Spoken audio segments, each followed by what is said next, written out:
So hey guys, welcome back to the last topic. That is हमने last topic पिछले video में ही शुरू कर दिया था, बस उसका एक छोटा सा पार्ट रह गया, उसी को अब हम डिस्कस करने वाले हैं। मैं ट्राई करता हूँ कि वीडियो को जितना शॉर्ट हो सके उतना रखूँ, इसीलिए मैंने जो है वो इसी वीडियो को 2 पार्ट में बना लिया है।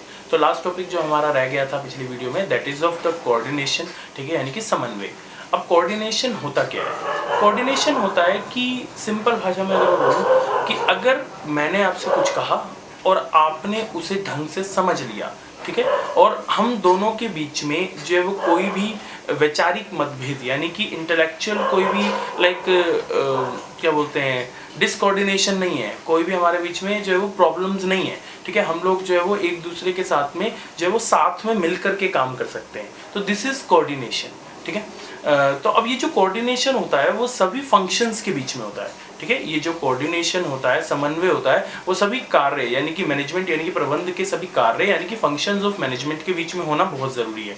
अब इसके बारे में बात करते हैं, इसकी कैरेक्टरिस्टिक्स की, यानी कि जो मैनेजमेंट का कोऑर्डिनेशन पार्ट है वो कितना इसके हम कैरेक्टरिस्टिक्स की बात करेंगे और इसके इम्पोर्टेंस की भी बात करेंगे, ठीक है, यानी कि इसके जो प्रकृति है और इसका महत्व है, दोनों के बारे में बात करेंगे। पहले बात करते हैं प्रकृति यानी कि कैरेक्टरिस्टिक्स की।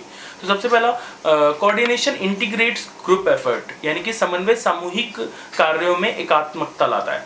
अब कोऑर्डिनेशन जो है वो इंटीग्रेट करता है ग्रुप एफर्ट को, यानी कि कोऑर्डिनेशन क्या करता है कि लोगों के जो एफर्ट्स हैं, ठीक है, इंडिविजुअल एफर्ट्स हैं, उनको जो है वो ग्रुप एफर्ट में जो है वो कोऑर्डिनेट करता है। मतलब कि लोग अलग अलग अपना काम कर रहे हैं, उन सबको एक साथ लेकर के चलता है ताकि ऑर्गेनाइजेशन का गोल अचीव हो सके, ठीक है। Next is ensure unity of action, यानी कि कार्यवाही में एकता लाता है। यूनिटी ऑफ एक्शन के अंदर जो है वो इंश्योर करता है। जैसे इसका एग्जांपल क्या है, मान लीजिए कि किसी एक पर्सन ने बोला कि मुझे जो है वो इस पर्टिकुलर चीज में प्रॉब्लम है, ठीक है, तो उसने दूसरे के साथ कोऑर्डिनेट करके देखा, ठीक है, तो उसने बोला कि हाँ यार, सेम प्रॉब्लम मुझे भी फेस हो रही है।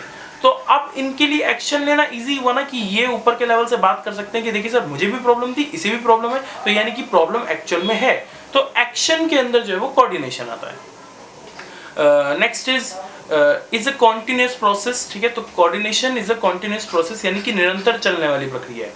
अब कोऑर्डिनेशन ऐसे नहीं है कि आज आपने कोऑर्डिनेशन रखा और अगले दिन आपने उसको खत्म कर दिया कि बस यार कल ही तो किया था, तो ये ऐसा प्रोसेस नहीं है, ये लाइफ लॉन्ग प्रोसेस है। जब तक आपको साथ में काम करना है, the team should be coordinated enough, the function should be coordinated.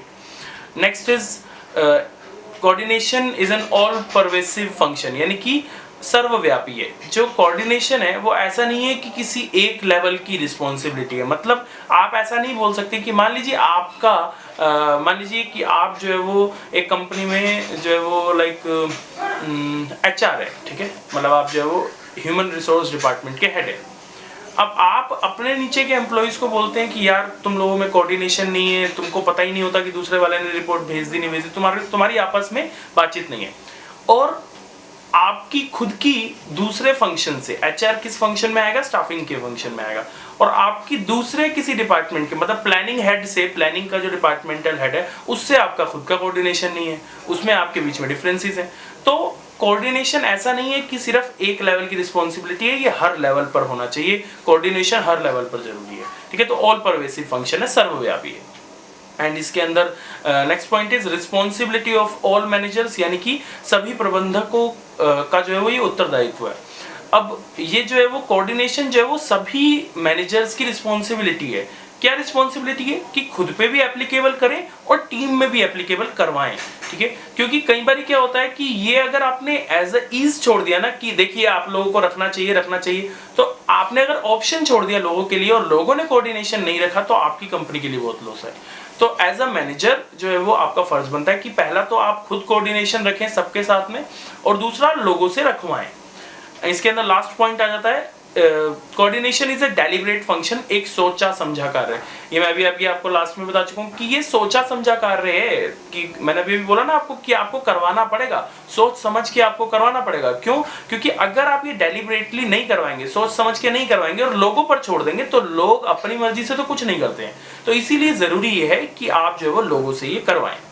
अब ये तो हो गई हमारी जो है वो प्रकृति की बात, यानी कि कोऑर्डिनेशन की जो है वो कैरेक्टरिस्टिक्स की। अब बात करते हैं कोऑर्डिनेशन की इंपॉर्टेंस की, यानी कि महत्व की। सबसे पहला ग्रोथ इन साइज, यानी कि कंपनी की साइज में ग्रोथ होती है, ठीक है। कंपनी की साइज में यानी कि जो उसका लेवल है उसमें जो है वो बढ़ोतरी होती है। कैसे? अगर अच्छे से यार सब लोग मिलके काम करेंगे तो कंपनी की ग्रोथ तो होनी है, संगठन का आकार बढ़ता है। नेक्स्ट इज फंक्शनल डिफरेंशिएशन, यानी कि कार्यात्मक विविधीकरण। अब फंक्शनल डिफरेंशिएशन कैसे होता है? फंक्शनल डिफरेंशिएशन से मतलब ये होता है कि अगर हम ऐसे समझ के चलें कि एक फंक्शन है, ठीक है, मतलब कि मैंने फंक्शंस आपको पिछली वीडियो में बताए थे सारे, ठीक है, तो उनके बीच में जो है वो जो डिफरेंसेस हैं, ठीक है, जो डिफरेंसेस हैं वो जो है वो खत्म हो जाते हैं। मतलब कि ऐसा नहीं, अब कोई ये नहीं कहता है, लोग वैसे जनरली क्या करते हैं ना कि मान लीजिए अगर कोई काम नहीं हुआ तो कहेंगे प्लानिंग वालों ने प्लानिंग ही गलत बनाई थी। तो ये होता है फंक्शनल डिफरेंसेस, ठीक है। मतलब कि एक लेवल का पर्सन दूसरे लेवल वालों की बुराई करता है कि अरे हम तो अच्छे से काम कर ही रहे हैं, लेकिन ना हमारे को ऑर्गेनाइजिंग वालों ने ठीक से रॉ मटेरियल नहीं दिया, या फिर एचआर वालों ने, स्टाफिंग वालों ने ठीक से बंदे ही नहीं दिए, ठीक से एम्प्लॉइज ही नहीं दिए। तो दूसरों पर जब आप ब्लेम करने लगते हो, ये ब्लेम गेम चलने लगती है, दिस इज फंक्शनल डिफरेंशिएशन। वो फंक्शनल डिफरेंशिएशन यानी कि कार्यात्मक विविधीकरण नहीं होता अगर कोऑर्डिनेशन हो तो। नेक्स्ट इज स्पेशलाइजेशन, यानी कि विशिष्टीकरण। स्पेशलाइजेशन बन जाती है, विशिष्टीकरण हो जाता है। मतलब कि अगर आपकी कंपनी में जो है वो कोऑर्डिनेशन है, ठीक है, मान लीजिए कि आपकी टीम के अंदर एक कोऑर्डिनेशन है, तो ये काम के अंदर जो है वो स्पेशलिटी आ जाएगी। कैसे?